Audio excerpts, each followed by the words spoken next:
He pōnei, pale mia ke whanoanga lahi ki he FIPIC ki Papua New Guinea. Tau kumikumianga he tau pulotu mai hiki ki angamatangi mo e tau manamanatuanga malolo sino ki Niue. Mo e aho whiawhia mo e anga whakamotu he tau motu ke kehe. Whakaloflahi atu go nei go Saraya Mangawa mo e hanei hatotola tau wala tala tutupu ke lata mo e awhiawhi nei. Whakamua ne whenonga te pale mia li lifu Dalton Tangilangi ki Papua New Guinea he whahi tapuka mole ke lata mo e whanoanga ke toruaki he Forum for India Pacific Islands Corporation ne whakahoko he ahonga fua he whahi tapu nei ki Port Moresby i Papua New Guinea. Ko mai ke tau takitaki mai he hongwhuruma whai toa tu motu he Pasifika ke whakalataha atu ke whanoanga mahuinga nei. Ko mai longa fōki e taha whakailoanga mai he takitaki Prime Minister ha India Narendra Modi ko whakailoa ke tau takitaki ke hongwhuruma ue tau puhala kua mana ke whakatu whono ha India ke whakaholo ki mua mo e Pasifika. Behe mai pale mia ke tau whakailoanga whakatu whono lahi hana whiawhia ke whakaholo ki mua e tau matapatu ngā hua mai tau motu ne ua mai languatai atu ke Blue Pacific Continent Pacific Strategy mo e tau tangata. La he mahuinga e whakatu whetuianga ha Niue mo India ko tumau ke whalanaki mo ngā hua ke ua e matapatu ko tumau ni e tau motu ne ua ke le veki ki ai ko e moana mo e takatakai motu. Amana ke ia mo e whakatu whono ha Niue ke tumau e tau ngā hua ke asiha ke hato tola motu kai mua atu ke ua hawhi mo e limunga fulu Blue Pacific Strategy. Ke ato tolu whoke tau wala tala tutupi hawhi nei ka toi toko hongo fulu mai fitu e tō ofisa ngā hua mai he Pacific Financial Technical Assistance PIFTAC ne whenonga mai ke he motu he māma i ni awhi. Ko ki sia ki he māma he pongipongi nei ki he whale tali whenonga ki Scenic Matawai kua whakahoko ai e taha whanoanga mahuinga ko e PIFTAC Steering Committee me tō ofisa he whakatu whono Niue. Ha nei e tō wala tala ia. Kua hawhangia i Reverend Navy Salatielu e whakaholoanga mai pongipongi, mai longa ke whakaholoanga kua whai whakamatalanga i ki pule he whahi tupe li lifu Crossley tātui ne kua hawhangia ki aho. Kua whakamatala fōki International Monetary Fund IMF hukui takitaki ke whahi Capacity Building Mr. Roger Nord. Mai whakausia ke komisina toko longa New Zealand li lifu Helen Tana e tau whakamatalanga. Ko mai kia BCN News ke whakatutala mo i takitaki he PIFTAC ko Samir Jahan, pe he mai ia koe kakano oho he halo tolo a whenonga mai ki he motu, ke mātutaki me tau ofisa ngā hua whakatuwhono Niue, me tau lilifu ke tau puhala ke whakaholo ki mua, a si hake mo e whakahangahanga mitaki e tau anga he motu, kai mua atu ke tau puhala whakawhano me moua tupe. Mai long e takitaki PIFTAC e tau mas ke lea kua lauia e tau atu motu he Pasifika, mai he ngangao ko visi hongwhulumahiva ke tuanga he tau motu he Pasifika tunga Niue. Koe ngā hua halau tōrua ia ke mga hone ke lang matai e whakatu whono ha Niue, ke tau matapatu ngā hua ko manako po ke kua lata Niue ke tause, ke asiha ke tuanga tupe he motu. Ka toi whahi tapu nei he mtakau PIFTAC ke whakatu tala mo e tō ofisa whakatu whono Niue a tō liu whenonga tu he whahi tapu ka hau. Toko whae tau tangata purotu mai he motu ko New Zealand ne whenonga mai ki he motu he whahi tapu ka mole ke whakakatoa e tau whakatu taulanga mo e tau kumikumianga ke whai māmaanga ke he tuanga he tau malolo, he tau manamana tuanga, he tau tangata, ha koe tau le kua puna mai, ha koe tau hiki kianga he kalai mete, mo e tau le kua tunga e tau a wha ko lauia ai e tau momoui he tau tangata. Tola he mahuinga e tau whakatutalaanga mo e tau kumikumianga he tau tangata pulotu nei, ha ko lau tōru whoki ko e tau tangata Pasifika mo e Niue. Ha nei e tau walatala ia. Pehe mai pulotu ko Jemima Tia, ko ia whoki ko e taha he tau takitaki lahi ko e Pro Vice Chancellor Pasifika he aonga pulotu i Okalana, ko e laulahi he tau tala tupu whakaholo, ke he tau momui he tau tangata Pasifika ne lauia ke tau le kua tupu whakaofo, tala hau he tau tangata Papalangi. Ko mena ia ne manako ai a lau tolu e tau pulotu tangata Pasifika ke tau se ni a lau tolu e tau kumikumianga me whakamatapatu ni he tau tangata Pasifika ha lau tolu a tau tala tupu whakaholo. Pe hea tia nā uka tuai ni e tau whakatutala e tau mena ke lea me tau mamahi ne lauia ai e tau mga whaoa, ko lauia ai e tau manamana tuanga kai mua atu ke talahau ni he tau tangata ha lau tolu a tau tala. Ko mena mahuinga lahi e talahau mo e tohia ni he tau tangata Pasifika e tau mena mahuinga nei. Ko pulotu ko Christina Newport koe whiwhine atu kuki, ngā hua ke aonga pulotu i o kalana koe hana wala ke kumikumianga ke tutala, mo lau tole tau mga whaane nonofo ke tau maanga he whahi lalo he motu, ke iloa halo tola tau manatu ke tau puakeanga ke hi ke tau nonofoanga halo tolu, ke aua lauia lahi ke tau a whala lahi.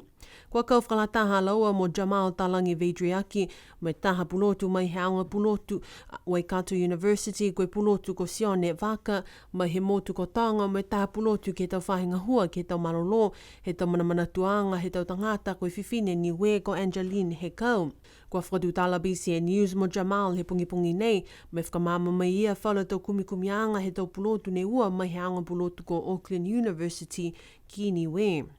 Kisia ai whoki ke hana kumikumianga, he kumikumianga nāni takitake ia, koe tumaua ngai ani e tau loto tupitupe, puki tau manuana tuanga tupitupe, he tau mga whaoa mua atu ke loto ne nofo ke he whahilalo nei he motu, the West Coast, ha koe hikiang he matangi, me tau matangi malolo ne whae tumau ke hoko mai, koe tata mai ke he motu tau he tau osi. Si kisi ai ka ha koe lauia fuking ni e tau tumaua ngai ni tau lauia e tau manuna tuang he tau tangata muat ke loto ne kisia po ke lauia ke he a whako heta. Si koe tau mina nei halo tau ne manako ke kumikumi ke ai mo meki ke langmatai e tau motu. Koe whakamatapate kumikumianga nei ke he tōre motu ko Niue atulunga lalotonga mo New Zealand e mangana ko Christchurch. Mahuinga la he tau kumikumianga he tau pulotu mai ki Niue, hako whakamatapatu whoki ai ke tatalu ke tau manamanatuanga malolo sino koe mental health. Ko anono ke tau manamanatuanga he tau tangata ne kua lauia mai he tau mga aho toa whā, tunga mai ni hea whālahi ne mas ke lea motu ki ai, koe heta he tau wāwhi mai whā. Koe tahana mena nega ha ne he hatotora a motu pia whuki nei ke Auto Pasifika, ke he hatotola noanga ke he tō whangamena pehi nei, tunga e tō tataru ka hai tō manatoanga he tō tangata ha koe tō mena ke si onono e ka ha tōtōru he mai longa whuki e la lahi a ka hai tō whakaholoang ha tōtōru ke meki tō tangata ke mō e tō langmatai. Kia hau tolot he whahi tau ko mole ne whanua i alo tolu me tau takitaki maanga, he tau maanga he whale ngā hua leo, mai le kua tupwka o fui whanua kula. Kua kisia fōki kia whiawhi tapu e kua mole, ne whakahoko e taha whanuanga whakatutahalanga ke he whale tolo i ali utu. Kua whakalataha e tau tangata he motu me maanga, ke whanonongo me longona mai he tau tangata pulotu, mai he tau aonga pulotu i New Zealand ke tau halo tolo a tau matapatu kumikumi, ke Pasifika mo Niue hangau ia ke hiki anga he kalai mete, mai tau manamanatuanga malolo sino koe mental health, he tau tangata mai he le kua nei. Tola he mahuinga tau whakatutalanga kua whanonongo ki ai, whalo tau matapatu manatu ne kua whalafola mai he halo tola tau whakakisianga, mai whakatutalanga putoia e Pacific Ocean, mai climate crisis, climate change, mai cultural heritage, mai climate mobility. Kua mea ke whoki takitaki he whahinga hua fuafua matangi Rosie Misiepo, ke whakise tau whakailoanga ke mga hala toa whaha Niue, mai tau uawhe uafuluma uawhe uafuluma toru. Hakua na kailahi tau whakailoanga tau kumikumianga me tau mauanga ke tau atu motu e Pasifika, ne kua tau siausi tau tangata Pasifika, na kai hokosia halo tola tau ole, ke he motulahi ke mau e tau tupelang matai malo toru he tau motu e Pasifika. Kua liliwa atu tua e tau tangata pulotu nei ke New Zealand i Niafi, amanaki ai ke whakatatoa e tau hokotaki mai whakailoa e tau kumikumianga nei ke mahina uni. Koe tau whenonga halo tolu nei kua whakatokatoka i he ofisa mai tau le kua tupu whakaofo he whakatuwhono. Koe whahi tapu kua mole ne whakailoa i he kautaha Secretariat of the Pacific Community SPC e koto whaanga whau he pulotu ko Coral Pasisi ko ia koe ulu whakatonu ke he whahi climate change mo sustainability. Kua whai mga hofoki he ngahua ia ke he matakau SPC koe taha he tau takitaki ne whakatonu atu ke tohi kupulahi he matakau nei tali mai he tau wawhi mo ua fulu Moi hukuia ia ke he pūnga hua whau nei, ko e ulu whakatonu he climate change, moi sustainability, tali mai he tau kua mole. Hanei as Losana Sione Holo, moi tau walatala nei. Pehe mai a koro pāsisi ke a BCN News e whaeta pua male, whiawhialahia ia ke mai ke tūmau ke ngahua ke langamatai e tau motu he Pasifika, mua atu ke maua e tau tupelonga kua lewa e langona, mai he tau motu la lahi, ka nā kaimuka muka ke maua, ke whangahua he tau motu nei lauia lahi, ke tau le kua ha koe hiki ke angai matangi. Koe mena ni mitaki lahi ke haana kato whanga nei, koe mai kia ia ke ngahua ke haana ofisa he motu nei. Nā ka hiki atua ia mua he haana mga whaoa ke he motu i New Caledonia ke he matapatu ofisa. Pehe mai a koro pāsisi ka makaka e tangata ke haana ngahua, mo ki sia mai he tau takitaki mitaki he tau ngahua, tō talia e lau tōlu e tau manako tunga haana ke nofo hifo mo ngahua ke he motu. Ha koe mga whaoa haana mo e whiawhia a lau tōlu ke nonofo hifo ke he motu. Koe matakau SPC, koe matakau lahi, mo lea e whitu se au e tau tangata ngahua ke he tau motu ke he kehe Pasifika. Koe tau tupe whakamale he matakau, mo lea e tahi se au $50 miliona e tupe euro he taha e tau. Ko koro pāsisi koe takitaki ke uaki mai he motu ko Niue, ke leweki ke he tau whakaholoanga kalai mete mo hiki anga matangi. Le me tau ka moale ni moa e tangaloa kupa halo e ko tofanga koe urufkatonu he kalai mete he kautaha sprep. Ko whiawhia lahi a laua ke ngahua toko ua ke langamatai e tau motu he Pasifika mo Niue ke moa e mitaki me mawhala ke tau mumui tangata ha koe tau le kua puna mai ha koe tau le kua lalahi la kina ha koe hikianga he kalai mete. Toko tōru e tau tangata pulotu ne ngahua mai kumikumi archaeologists mai he tau motu he the United Kingdom ne kua whenonga mai ke he motu he whahi tapu kua mole koe matapatu ke he alo tōla tau ngahua ke kumikumi mai o nono atu ke he tau mtakavi talahau ua mai mahuinga ke Niue ne kua lewa he toka mau ke he motu. Hanei e tau walatala ia. Koe ngahua nei kua tau sike lata mani we mo atu ku kia elani ke kumikumi atu ke tau tala tu whakaholo anga whakamotu hani we. Pe he mai taha he tau pulotu ko Professor Jane Downs ke BCN News he ahotu loto he whahi tapu kua mole la he whiawhia halo tolu ke ngahua mai ki Niue mo kumikumi atu ke tau mtakavi talahaua he motu. Amana kia ia me hana matakau ke kumikumi mo e mai longa whalua tau mtakavi nei ne kua lauia mai he tau ka kua tau hiki anga matangi mo e tau mga hala kua kehe. Ke aholo te whai tapu kua mole ne whakahokoa i taha whakaholoanga Cultural Heritage Workshop ke e whale taonga Niue ne takitaukia i tau tangata pulotu toko tolu nei. Tau whakahoko fo ke taha workshop he nei he ahotu loto he whahi tapu nei. Mā tutaukia atu ke whahi ngahua taonga Niue ka manako ke maua whakalaulahi e tau whakaholoanga nei. Ke he whahi tapu kua mole ne whakailoa i he mtakau Niue Island Organic Farmers Association ko Niofa e taha Pepper comic book fo ne whakahingoa muka whanua The 5 Secrets. Kua tuwhatuwha atu e lau tolu ke tau whanau aonga whakamahani, aonga he tau whanau i kiki, pihia whoki mo aonga tokolunga Niue. Koe ka kano uho ke whakaako e tau whanau me o hoho e tau tangata he motu ki e tau vai pamu pupu ne whakaonga mai tau pālao, kua kona, kia lea mo na kaimitaki, mai tupuanga mai mui he whanua mai takataka i motu.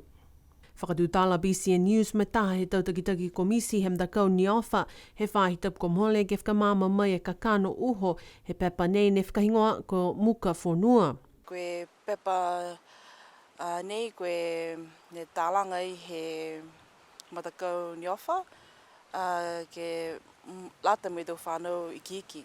Koe ngahua tamata i he tau takitaki he mga hala tōre tau kua mole. He mga hone ngahua ngai ani a Lana tuku Niue mo e ko Missy, ko Marianne, mo Gina. Ke lata me tau whanau i kiki ke tālanga i tau whakasino po ke tau tohi tau puhala tohi tala ne mea ki tau whanau i kiki ke whiawhia po ke whiawhia lau tau ka hake non ki ei, the comic book style. Koe manako he mtakau ke whakahoho po ke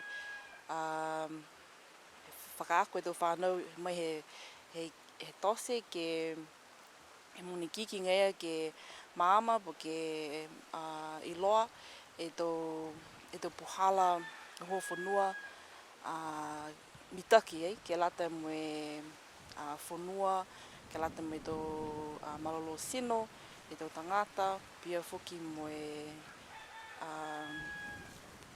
tungue vai ni ka hā me taktakai motu ha tūtō. Pehe mai a Jamal koe matapatu uho ko tau se lo tolu e pepa nei, ke hoho e tau whakakuanga he tau whanau, me tau fuata hanga au ia ke takatakai motu me whanua. Halanga o whanua mahuinga nei ne kua te manako lahi e whahi ni ofa ke whakapuloa te ki tō tangata he motu, mua te ke mga honei ne ki sia e tō tōru ka hā e hiki anga he matangi mo e tō mena niko lauia ke he tō malolo sino he tō tangata. Si fluala e tō tohia he tō tala nei, ne tohia e Chenam, si ki sia e tō tōru whoki e tō tāleni e tō tōru he motu, ke meke ke tau se e tō pepa nei. Si whakatupi ai he the Courage to Reef, he mga hona, si whiawhialahi kua meke ai ke kauwhalataha me whaingo whanua, ke whakamopopa e pepa nei mo e tufa atu ke he tō whanau, he aonga ACE, aonga whamahani, mo e aonga e tō whanau e kiki, pia whuki ni mo Niue High School. Si mea ki whuki ke tufa atu ke he whalo tō aonga i New Zealandi, tō aonga whamahani, ni e whakako e me oto e tō whanau i Niue ki ai, mea ki alo tōru ka hā ke whakako mo e loa whuki tō puhala ngō whanua tō tōru he motu. Ka manako ke maua tahalanga ki he pepa nei si mātutaki atu ki he Niue Island Organic Farmers Association po ke whahinga hoa whanua toa kau mo e fusiika. Ke whahi tap ko mole whoki ne whakahoko e taha hawhangi anga tose ke maanga ha awasele ke lata mai taha poko ngā hua talatalai fōu mai tō mamatua tāne he matakau awa talatalai. Ko mea ke komisina tokolonga ha Australia Lilifu Louise Allerton ke whakalataha atu mo e komisina tokolonga ha New Zealandi Lilifu Helen Tana me tau tangata he maanga ki hawhangi anga nei he poko fōu ke whale aonga tuai i lio lau. Ko munu ina tua e tau mamatua tāne he matakau ha awa talatalai, ha ko mua fōu e tau koloanga hua talatalai, mo e poko kua whakafōu mai halau tōlu tau ngā hua. Nē lang matai me whakatupi ai he tau komisina tokolunga ha Australia mo New Zealand e tau ngā hua nei.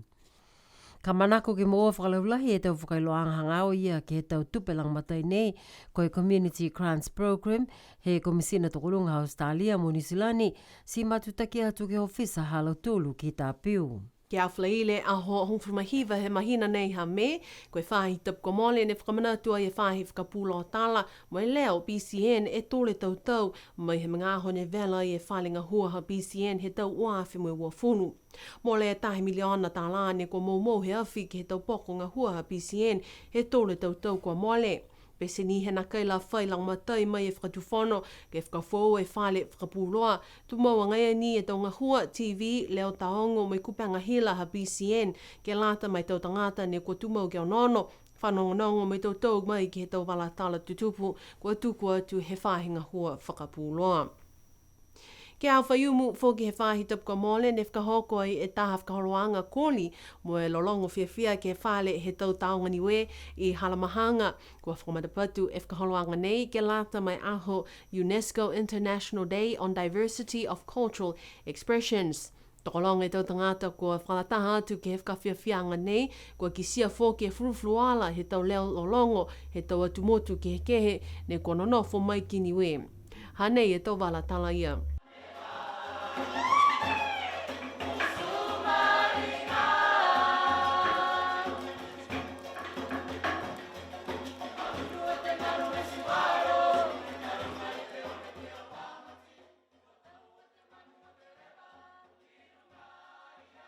Toko walu e tau matakau he katoa mai he tau motu ke he kehene kua whakakise halau tōlu tau lolongo mo e tau kōri anga whakamotu.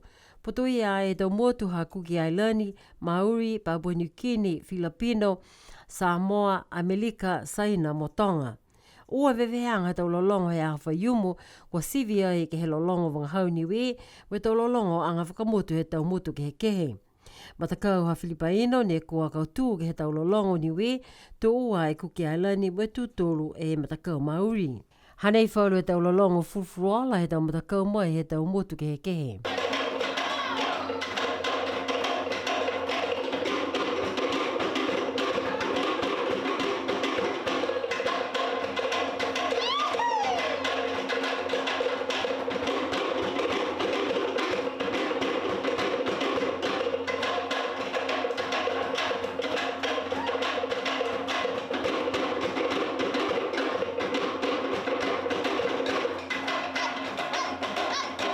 不见红旗，只懂少年的心，让酒上的泪痕随起风干了。抬头寻找天空的翅膀，会不见它的影迹。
Pehe mai e te kitaki he whaenga hoa taonga Niue, ko ia whoki e ngutunga hau mai ao. Katoa e uofu maua e tau i na halau tolu ne tu whaatu ke he tau matakau, mai he tau motu ke he kehe ne kua nofu ke he motu. Kai toko walu ni ne ko talia mai whakalataha atu he aho ia. Mai longa PCA News ko e whakateitai hanei, ke lata mai tūli mo fulu he tau pule whakamotu ha Niue, he tau uawhi uofu mawha he tau kahau. Mai longa whoki ko awhakailoa mai he whaenga hoa malolo sino he aho tapuka moale, toko ua e te tangata ko mo ua he ngau ko visi ne ko whakalataha atu ke whakaholoanga i taonga Niue he aho whaiumu ko moale. Ko whakaloa atu ki alau tōru ko whakalataha atu ki he tau whakawhiawhianga nei ki taonga Niue he aho whaiumu he whahe tapuka moale ke tau se e tau sivianga retsa nei ko mai ke moua ke whaenga hoa malolo sino ka naka i whai. Pese ni he tūtoko lalo e whofoanga te tangata ni ko maiki ki moua e tau ngau ko visi ha kua nonofu ai ki whafo, tūmau wanga ia ni e tau ofisanga hua e whaenga hoa malolo sino ke whakamanatua tu he tau tangata osi ke leweki mo e pupui e tau malolo sino mo he tau ngau ko visi. Ka kisia ke tau si vianga nei ko moua ko he ngau ko visi si matutaki atu whamafisi ke whaenga hoa malolo sino. Kosia ki hatu tōla tō wala tāna tutupu hea whiawhi nei, ki he pongi a pongi, e matahola hiva, tō whakahokoi e whanoanga he whanoi ke pule ke hong fluma walu aki, tō mei ke leo taongo ke whakapulo atu ke mutoro osi, tū mau ke whanonongo, me mamata mai ke tō leo taongo. Si pena hatu tōla tau wala tala tutupu ke lātai mo awhiawhi nei, a mana ki ke munui ina hamu tōlua awhiawhi, a tō liu ai ke mātutaki ai ke whalua tau wala tala tutupu mai a BCN News he ahu toloto whakawhalangi. Ko nei ko Sarai Mangawa, ko mawehe atu, mo tōlu kia.